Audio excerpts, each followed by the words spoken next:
We are live! At last! We got that one fine. Literally. So if you're watching this, if you're watching us live, I apologise for being late. I decided that I was going to be early and then my computer thought otherwise. So it's booted us out many times. But we're here now. So welcome. I'm Charlie Whyman and I'm joined with Simon Raybould. Welcome. Hello. How you doing? So if you've joined us for the last 2 weeks, this is our Making Presentations So Much Better, or as Simon says, Suck Less series. So today we're going to be talking... I don't say suck less, I say something ruder. We agreed the compromise was suck less. My actual pitch was how to make your presentations less... Yes. But...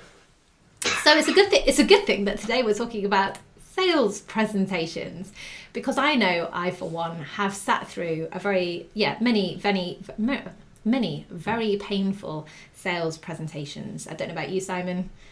You sat through? I've given painful sales presentations. Never mind sat through them. The only redeeming feature about sitting through bad sales presentations is that I sit through them and watch them and think, well, firstly, if I'm up against them, I kind of go, that's brilliant because it makes me look better. Mm-hmm. And if I'm not up against them, I go, that's brilliant because I can give them a business card and get some work. And to be fair, a good proportion of what I do is working with companies who are making pitch and sales presentations. So it's dear to my heart at the moment. In fact, my biggest client can I have a drum roll for this? Are you ready? I'm going to brag. Are you ready? Got £147 million worth of work off the back of a pitch that I worked on with them recently. Sorry, say that again. £147 million worth of sales. Yes, I mean that's not profit, that's sales, and that's over 5 years. And before anybody says anything, my sales technique is sufficiently bad to mean that I was on a flat rate. I really should have been on a percentage, right? I should have been on a percentage for that gig. That would have been great, wouldn't it? Okay, so what you're telling me is that you are absolutely sensational at helping other people create spectacular sales presentations, but you need to work on your own. The cobbler's shoes children are always barefoot, aren't they? Yeah. Well, that's the same for everybody. It's the same for a lot of marketers as well, web developers. It's always the same. I mean, I work with other people to just give me a second run at my marketing by basically saying, right, is that actually what you wanted to say? Because the challenge is when you're so deep in what it is that you're doing, sometimes you fail to understand it from the perspective of the people that you're talking to, whether it's marketing, it's sales, it's building websites, it's whatever. So that's kind of why we're here today, is to talk a bit about sales presentations, because a lot of people, again, you're so passionate about what it is that you're doing and how you can help somebody else either with your product or with your service. And sometimes the result is a sales presentation that somebody may not listen to or read. It may mean that you're overwhelming somebody with too much information, or people just aren't taking any notice because you're giving them the wrong information or information that they don't care about. Absolutely. We call it the curse of the expert, and it's really, really common because if you're doing what you do, by definition, you think it is the most important thing in the world, because if you didn't, you'd be doing something else. The problem is that nobody else thinks it's the most important thing in the world, because by definition, if they did, they'd be doing it. Which means that you go in there to make your sales pitch, or you stand on the stage, or whatever it is, wherever it is you happen to be, in the boardroom or the C-suite or on stage or whatever it is, and you are so wrapped up in what it is that you are selling that you forget that not only do they not know what it is, but actually they don't care how it works, and that's the really important thing. For example, it's a while since I bought a new car, but when I went into the showroom to talk about a new car, the salesman did not tell me about the suspension, the torque, the yada. Firstly, because I'm not a mechanical engineer, so I might not have understood it. But secondly, who the hell cares? What I care about is it quick away from the lights? Is it environmentally sound? Is it a comfortable ride? Is it fun to drive? Now, you have to trade off the fun to drive with all of the other things as well, but and does your wife like it? That was kind of one of the top questions as well. But as she couldn't drive because she had a hip replacement, who cares what her opinion was? That was fine. Bless her, she let me buy a car without her test driving it, which is great. But what he didn't do was tell me about the CCs. He didn't tell me about the torque. He didn't tell me about the gear ratios. He didn't tell me about the compression. He didn't tell me about the yada. he told me about what the car could do for me. This car versus that car. Why was this car more what I wanted compared to that car? But he did not, and here's the beauty of it, talk about how it did it. And that's basically because he was a salesman. If you talk to an engineer about it, they get all excited about the engine and the torque and the whatever it is that they happen to have designed. I kid you not, literally, there's a friend of mine who has designed the door opening handley bits for some sports cars. If you talk to him about cars, he not only tells you about the door opening handley bits for cars, which is probably the least important bit of the car, but he tells you how he designed them. Well, on a scale of 1 to 10, how much do I care about his design process? No, I don't. But his sales pitch is all about, here is how I designed the door handles. On a scale of 1 to 10, do I care? No, not really. Scoring about 0. So that brings in a really, really important point, which is understanding who you're speaking to. So your audience is really important. And especially when you're selling to other businesses, sometimes if you're the engineer that's selling the door handles and you're really excited about how you designed it and you developed it, and you're talking to another engineer who appreciates good design and the things that go into doing it, then that's fine if there's a mutual point of interest. But if that other engineer that you're talking to isn't going to be the decision maker and your sales presentation is aimed at the CEO, the managing director, or the operations manager, or whoever, they are not necessarily going to be interested in how it's made. And I think, especially in my experience and the years that I've worked, is that a lot of sales presentations try to cram way too much into it and also try to please every single person that's part of the buying process. Spot on. I mean, we talk about, well, there's a couple of things to say to that. The first is that no matter how many sales presentations you go through, you're trying, or your job is to get through to the next stage of the of the sales process, and that means you're probably making a slightly different presentation at each stage of the process. Mm-hmm. So when you're sitting in front of the procurement guys, there is no point talking about sexy design. When you're talking about the finance guys, again, there's no point talking about sexy design. When you're talking to the finance guys, you want to tell them it's the best value for money. When you're talking to the procurement folks, you want to prove to them that you're a completely reliable vendor and all of that kind of jazz.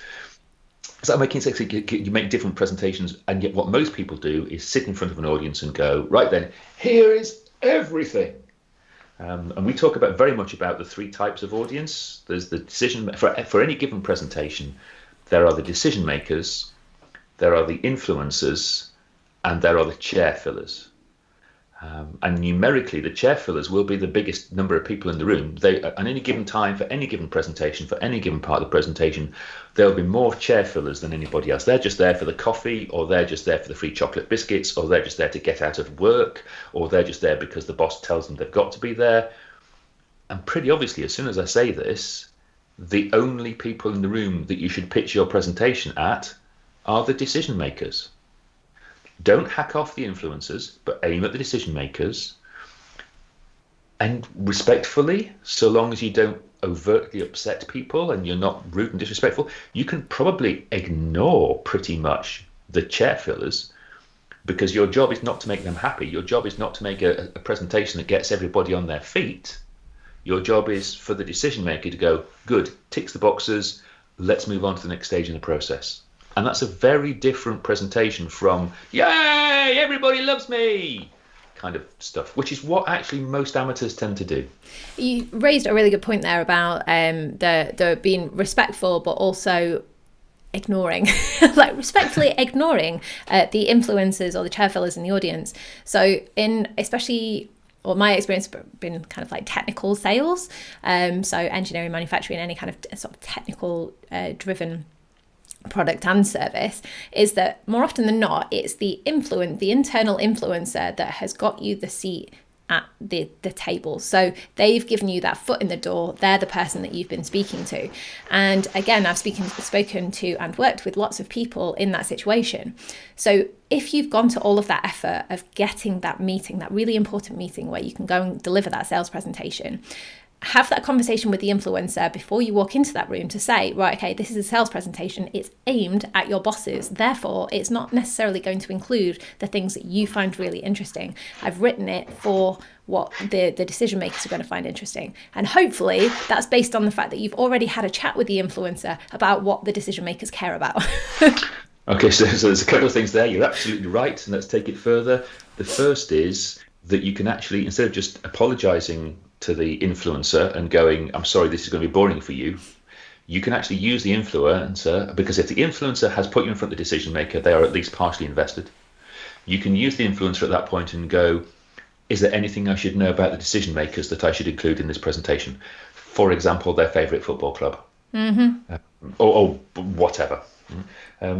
But also remember that sometimes the influencer that gets you in front of the decision makers is a process, not a person. It could just be a tender process, and you can learn a great deal from the way the process is handled, almost as much as you can learn from talking to people. But whatever happens, once you know who the decision makers are, at this point, social media becomes your best friend. Bobbins pile straight into LinkedIn. As soon as you know who the decision maker is, or the decision makers are, get into LinkedIn, find out everything you can know about them, so that, for example, any examples you give in your sales presentation, if you happen to make an analogy, let's say, with the way football is played, well, you could make an analogy about the way Liverpool play, or you could make an analogy about the way Manchester City play. But if you happen to know that they are a Watford fan, those two analogies are not necessarily the best ways forward. I'm being tongue-in-cheek and I'm being facetious about it, but the idea is sound. No, it's a really good point, because for my sins, I used to be a football fan. I'm saying used to because I found rugby quite a few years ago and converted. So if anybody's a raving football fan, yes, I did. I betrayed my team, but also I was a Manchester United fan. I am from Manchester, so I feel like I'm allowed. But also, I went into a sales meeting and started talking about football with relation to Manchester United. Anyway, I was talking to a Liverpool fan who was not from Liverpool. I mean, luckily, we managed to turn the conversation around. But it was at one point, the mood in the room completely changed. However, at that point, I think I had the skill at the time to be able to recognise that the mood had changed, and then be able to identify what I'd said that had triggered that change in emotion, which, as it turns out, was football. So at that point, I was able to make a joke about it and then turn it around again. But if I'd have carried on talking about how Manchester United are the greatest football team in the world, then I probably would have lost that sale. Good. To be fair, it could have been worse. You could have been talking to a Manchester City fan rather than a Liverpool fan, which would have been even more offensive. It would have. Although I did go to school with a guy that used to play for Manchester City, so again, I suppose I could always talk about that. But yeah, the point around that is to, the more you can be personable and identify, kind of key points of interest between the two people or between you and the person that you're really talking to, the easier that conversation will go, and the quicker it will be for you to build up trust. Yeah, absolutely. And it's a huge one. In fact, only last week I was working with a bunch of people who were looking they were going into a competition for funding.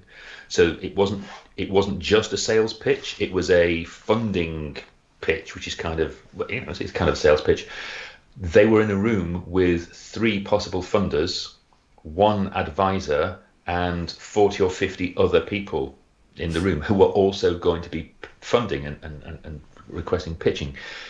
They really badly had to redesign their presentation, because what they went in there to do was go, here is how we make ourselves popular and get applause from the audience. Well, on a scale of 1, how much do the audience actually care? Not at all. There's literally, there are 3 people in the room you need to impress and 1 person you need not to offend. If the rest of the audience hates you, it's still going to be a successful presentation if you get the funding. So you find out what the football supporting stuff of the judges, rather than, just because the funding pitch is in Nottingham, you don't assume that everybody's a Nottingham supporter. Everybody else in the room is a Nottingham supporter, fantastic. But if the judges aren't, it's a kind of blindingly obvious thing as soon as I say it, but most people forget it. They just tell people what they know. And you mentioned the word that I love, which is assumptions. Never assume anything. So if you have got that sales pitch opportunity, if you are at the point where you are giving a sales presentation, then don't make assumptions. Pick up the phone and check your assumptions before you write it in a presentation or you deliver it in a spoken presentation. Again, I really need to find out who the comedian was that came up with this or started talking about it. But, I'm sure everybody's heard of the phrase that if you assume, you make an ass out of you and me. That's kind of the words that come through. And it's so true. Always back up your assumptions and make sure you correct it, because, I am from Manchester, but also a lot of people from Manchester tend to support Manchester City rather than Manchester United. Again, it's one of those, never make an assumption. Yeah. And there is a really dirty technical trick here, which I want to share with people, which is that you go in there for your presentation, and traditionally these presentations tend to have PowerPoint slides behind them. You make an assumption about what the audience wants to know about. So you start at the beginning and you go through. There's a really dirty trick you can do in pretty much every software package now, where you can jump around slides. Oh.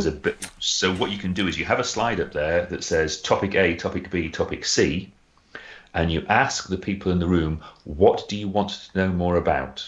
Or what do you want to know about first? Or whatever it is. They say, I want to know topic C, please. You click on the part of the screen that is dedicated to topic C, and it jumps you magically to the slide deck where you're talking about topic C, skipping out A and B. You can go back for them later if that's what you want to do. But it has an enormous impact in that it makes the audience, in this case the decision makers, feel that you are being respectful. And it means that you're talking about what they are interested in. So you're skipping out all the boring stuff. So, for example, if you're talking about how big your market might be, but they already know how big the market might be, boring as hell, they stop listening. So why not ask them if they want to talk about, and if they say, no, I don't want to talk about how big the market would be. This is my field. I know how big the market would be. I know how many people in the UK buy left-handed widgets. And left-handed screwdrivers and all of that kind of jazz. I'm comfortable with that. I'm the leading expert in the field. Why would you want to spend 10 minutes telling me how big the left-handed widget market was? Let's talk about your team. Click the mouse. You jump straight to the part of your sales presenter, and it just looks so damn slick. It's unbelievable. Yeah, you mentioned that the other day when we were chatting, and I was like, oh, I wish I knew that years ago. I remember trying to play around with Prezi and stupidly decided to do it about half an hour before my sales presentation. Luckily, I had very good rapport with the decision makers at the time, so I got away with the fact that it flopped in a massive way. And in the end, I actually ended up, like, Simon's just like, no. And I ended up doing the whole thing without slides. But yeah, if you are going to use tools like that, practice using them before you. And don't just practice using them, set them up. I can't begin to describe the number of times I've painfully watched people walk into the boardroom or walk into anywhere with their presentation ready on their laptop, and the decision maker has said, okay, plug your laptop in and away you go, and the presenter has gone, oh right, okay, and they open up the laptop, and because it's an old Windows machine, it takes 4.5 years to get itself going. So for God's sake, go in there with a new Windows machine. But then it takes them about 5 minutes to find the slide deck, another minute to connect the laptop, whatever it is. By which time they've lost the interest of the presenter, of the decision maker, and they've lost the credibility with the decision maker because of something called Oppenheimer effect, which is it's a really long term. But basically, Oppenheimer effect boils down to audiences assume that technical competence or lack of in this bit is mirrored by technical competence or lack of in this bit. So if you can't operate your laptop slickly, they subconsciously assume that you also can't operate your invoicing software slickly, or your factory, or your HR, or your whatever it is. So the real simple pro tip, when you go in to make a presentation for a sales thing, have your damn laptop half open with your first slide already there and loaded, more or less. Know where the connection is, so that all you have to do is put your laptop down, plug it in, and Bob's your proverbial uncle. And that can be done in 15 seconds, not 3.5 minutes. It makes you look so slick, so much cooler. And here's the important phrase, than the other people. Yeah. Because if you're making a sales presentation, you don't have to be perfect. You just have to be better than everybody else. And I loved your tip about being able to ask your audience questions and then jump to the section of the presentation that they want to speak about first. And the other benefit of doing that, I mean, I've never tried that, but I can see exactly how that would work. And I'm literally wishing that I had that as part of my sort of skill set years ago, is that if you can get the people that you're speaking to kind of lead that conversation, and if they tell you what they want to know about first, you get to understand what they care about the most. So when you're following up from that sales presentation, you've got the upper hand because nobody else will know that. Yep. Unless you're in a room full of other people, in which case that they're knowing that. But again, you get to understand. And I think as well, like one of the biggest missed opportunities that I see a lot of people do is if you're giving a sales presentation in a room and you get to hear the other presentations or you get to see what other people are saying, listen to the questions that the decision makers are asking and make sure that you build answers to those questions in your own presentation or at least in your follow-up. Oh, heck yes. There are so many things to say about that. I don't know where to start. Bear with me while I start frothing at the mouth. A really, really clever trick, and I mean a really clever trick and a dirty trick if you can, is refer back to other people's presentations. Don't be rude. Don't be disrespectful. Don't bitch about them. But if you can see a point where your product or service or whatever knocks the other one into a cocked hat, then grab the slide of that or take a photograph of that and bung it in your presentation or whatever and make it. So for example, I did a presentation just before Christmas. I was last on and I literally nicked slides from previous speakers. Right? I went to the guys who control and said, okay, I need that slide and that slide from the 3 previous speakers, put them in my slide deck here. And that meant that when I started talking, I could refer back to what other people had. It looked, this jumping around trick you can do. You can take it to the end, blinding the obvious, and sit down for an hour with their team or whoever and figure out what the questions are that they are likely to be asked. And having figured out what those questions are, practice the freaking answers, just like you practice the rest of the questions. And if it's a really important question, create a slide for it and bung that slide at the end of the slide deck after 2 black slides, just so you don't show it by accident. That's really important. Bung it in the slide deck. And that means that if somebody then says, yes, but what about so-and-so? You can then elegantly jump to the slide that answers their question because it does 2 things. The first is it answers the question brilliantly. The second, hopefully brilliantly, the second is that it shows your technical competence and that you have thought about what it is that they need. I know it sounds kind of blindingly obvious, but if you've prepped for their questions to the degree where you can click a button and show them a slide with a graph on that answers their question, you're onto an absolute winner. And the way to do that, by the way, is when you think you've made your presentation, forget about it for a bit, come back to it with some 14-year-olds, your own preferably, borrow somebody else's, make sure it's all legal and they're volunteers or whatever, and explain what it is you do to them. Because 14-year-olds are brilliant, I mean metaphorical 14-year-olds obviously, they're brilliant at asking the, well, hang on a minute, questions, because they don't know what you're talking about. And therefore, they stop you taking anything for granted.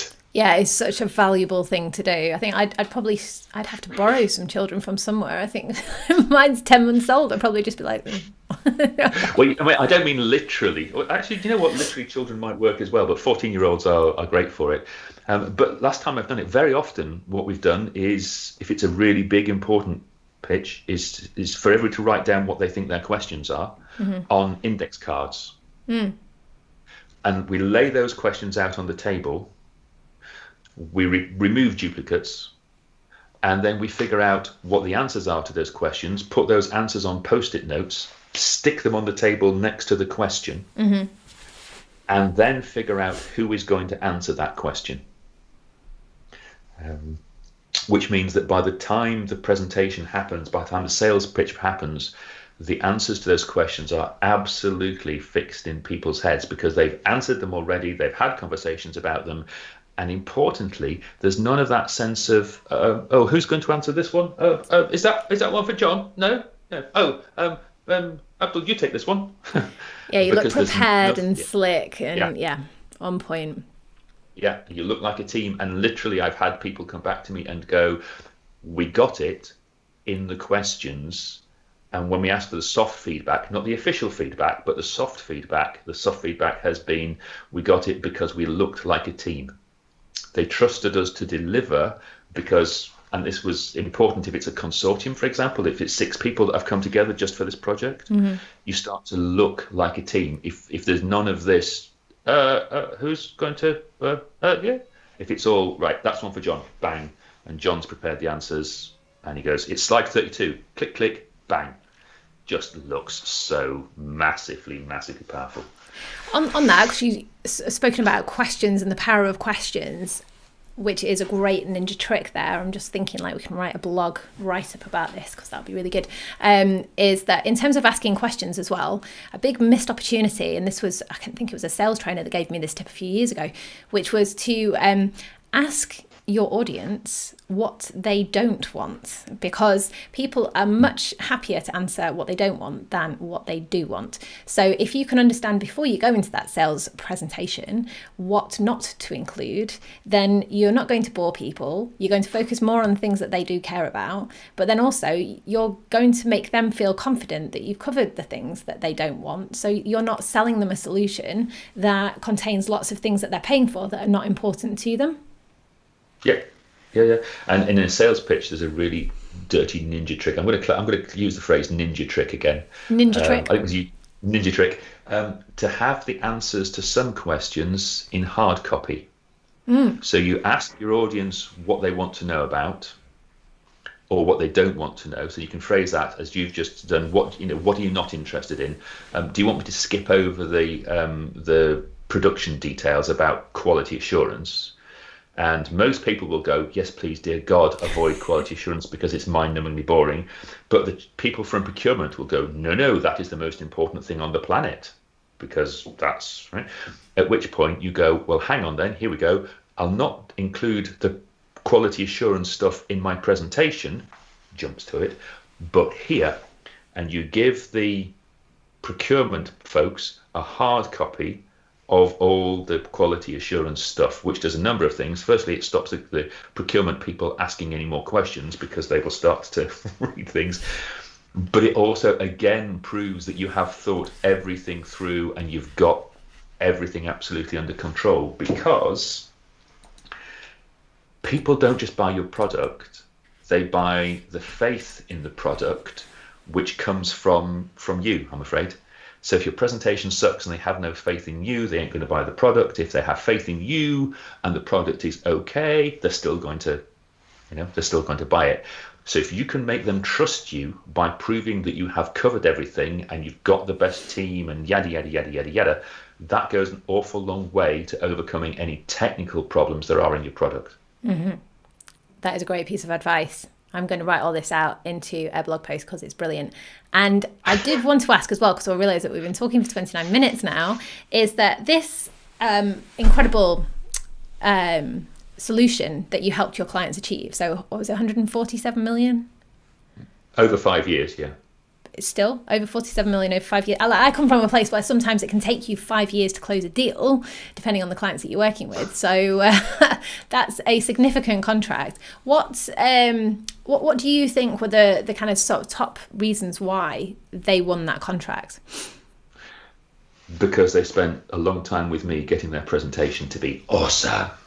Obviously. But what parts of that presentation? Okay, presentation.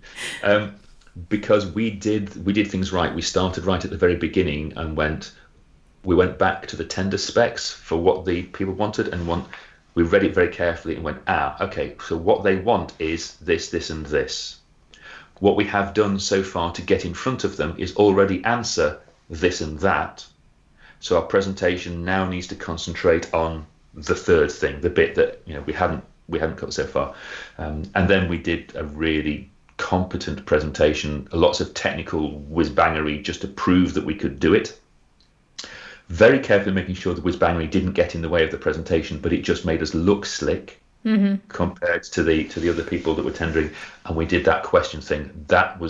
We won it. They won it in the questions. Yeah, because they looked like a team and they'd got everything sorted out. You can probably guess, for 147 million quid, this is a big construction gig. And at that point, you're talking about a consortium of 9 or 10 different companies coming together to deliver that, from the architects to the M&E to the insurance people, yada, yada, yada, yada, yada. They've only come together for that project, but they look like a team because there was none of this if, buts and maybe stuff. And the other thing that really, really, really helped, I know it sounds really stupid, was the knowing what it was who the decision maker was and what it was that they wanted. So we got some intelligence about who was in the room. We did some research about who was in the room. We spoke about them. We pooled what knowledge we had about them. We phoned people who were in common with them. We went on LinkedIn. We found out, okay, that they think this kind of thing is much more important than that kind of thing. So the presentation was customized. There were 5 people in the room, one of whom was important, 2 were quite important, and 2 weren't. So the targeting of the presentation was very, very easy at that point. And that was I found out later, hugely influential, because the decision maker was completely at ease with the way things are going. So it's a process. There is a system to it. Find out what they want, give it to them, and all of that kind of jazz, rather than just throw shit at them. And it does help massively having somebody else that's completely impartial to it to walk through it with them, just because then you can spot things that they wouldn't necessarily spot, because also it's that was it the curse of knowledge. Curse of the expert, yeah. Where you just don't realise, you're like, all right, that's obvious, whereas that could be quite a key thing for the person that you're talking to. Yeah, we have a phrase here when we're doing that, which is the word. The Danes actually have a word for this, which is yes but, which I absolutely adore when I'm working with people like that, because they say so and so and so and so and so, and I go yes but. But I need that explained, or I need more detail in that, or yes, but your audience won't know that, or yes, but that's not important to the decision maker, and all of that kind of jazz. That's why I was like, and I think a lot of people there would be like, no, we can never do that, especially if you're in a big team. Like, sales and marketing kind of need to work together on things like this as well, because marketing will learn a lot from sales going through this process that they can then use in their marketing collateral to do better marketing. But then also marketing can help you ask those questions like yes, but, and also there's a good one, which is so what? So every time that you're going to start writing things, so what? What's the outcome of that? Yeah, the phrase we use is which means that. There you go. Same thing. Yeah, same thing. Yeah. It's got 4 USB ports. Who cares? Which means that you can plug lots of things into it at the same time. Yeah, absolutely. But you mentioned collateral, which has just sparked something hugely important in my head. Because if you're in a sales presentation, quite often you're making a sales presentation against other people. So there might be 5 people in a beauty pageant, either on the same day or scattered across a week or whatever. And with the best will in the world, nobody can remember what the hell you said at 5 o'clock in the afternoon if you made a pitch at 11 o'clock in the morning. Mm-hmm. So your nightmare problem there is that you're trying to compete at 11 o'clock in the morning with somebody who was really good at 4 o'clock in the afternoon, which means that at 5 o'clock in the afternoon, the decision makers can remember them, but not you. You mentioned collateral. Here's a dirty trick. Leave behind 3-dimensional collateral. So don't just leave behind a workbook. Hang on a second, Bill. Don't just leave behind something like everybody else leaves behind. It can be as sexy as you want, it can be as beautiful as you want, but leave behind, either accidentally or on purpose, something that's unusual, something that's going to make them go, oh yeah, I remember these people. These were the people who. If it's something that you used in your presentation, so much the better. If it's a physical mock-up of your product, so much the better. but it wants to be something that they can physically touch to remind them of who the heck you are. And if you can't do that, for goodness sake, leave them behind photographs. So they go, oh yeah, I remember Charlie was the one who, Simon was the one who, yada, yada, yada. It's got to be put to help them remember you. It's desperately important. I'm going to use this for a shameless plug of something new that I've been working on for a while. So that works so well. The 3D element of that is really good, but then also that this is a bit of a like a business card trick, or something that you're going to give them to take away. If it feels or it looks like it has something of value, or it's a slightly different size, or something else that's very tactile, you essentially want to give them something that they don't want to throw away, or that they would feel guilty about throwing away, so they're likely to keep on their desk. I'm going through a bit of a rebrand at the moment, and a key thing that I talk about is all about opening doors, opening opportunities, unlocking possibilities.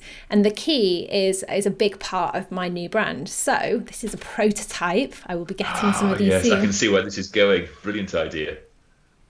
Yeah. So luckily, my better half is he's an engineer, so he has a rapid prototyping business. So I've had cut out of metal a key, which is a bookmark that goes in there, but it feels valuable, and it's nice. Yep. And it's the sort of thing that it looks beautiful, you don't want to throw it away. So that will be something I will be giving away with my stuff in future. I've given away books, for example. I've left behind books is a great but you are a published author, but you have one problem with that, particularly if you're making a sales presentation to the public sector. There are very, very strict rules about giving them valuable stuff, because it could be construed as bribery and all of that kind of jazz. So just check that out, and don't do, make sure if you leave anything behind, make sure that it's legal and moral and fair, and can be seen to be legal and moral and fair. Something I've said in the past is, even be useful for you, just so that they know it's just here it is. It's not a bribe. It's a gift. Yeah. But be very careful with public sector stuff. Yeah. And a lot of regulated industries as well. Yeah. I think it's just be aware. But yeah, things like a gift as well, like books. If you have a book that you've written, it's something that I would like to do at some point in the future. You can send people books as a lead generator. You can send people books as a lead converter, and you can send people books as well. Like, give it to them with the sales presentation, because it's a constant reminder that you are an authority in your industry. Nothing says that you are an authority more than a book. And so, Simon, your book. Just quickly, I know that we've gone way over time here, but just tell us a bit about your book and how people can get hold of it if they want one. Amazon is the way to get hold of it. It's as simple as that. And the book is called Presentation Genius. There we go.